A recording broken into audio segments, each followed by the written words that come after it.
तो देखो, सबसे पहले तो हम जाने कि तोरण क्यों मारा जाता है। आजकल लोग तोरण पर गणेश जी के, हनुमान जी के फोटो लगाते हैं। याद रखना, हनुमान जी के और गणेश जी के फोटो कभी भी नहीं लगाने चाहिए। तोरण क्यों मारा जाता है जानिए। एक रहस्य की बात है जो शायद आज से पहले आपने कभी नहीं सुनी होगी। ये जो तोरण है ना, ये तोरण एक राक्षस का नाम था, एक दैत्य का नाम था।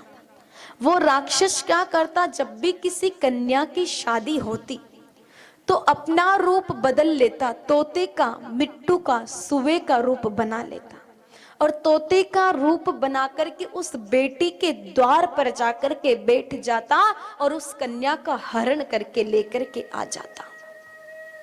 जब ठाकुर जी की शादी हो रही थी रुक्मणी माता के साथ में, तो ये तोरण राक्षस तोते का रूप बना करके रुक्मणी जी के द्वार पर बैठ गया।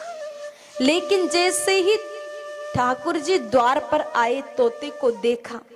अब आप सबने देखा होगा कि दूल्हे के साथ में कटारी रहती है हमेशा।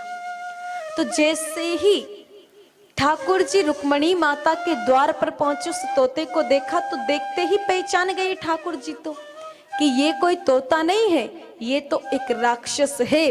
उसी समय मेरे भाई बहनों, भगवान कन्हैया ने अपने कटारी को निकाला और उस तोते को वहीं पर मार दिया, उस तोरण राक्षस को वहीं पर मार दिया।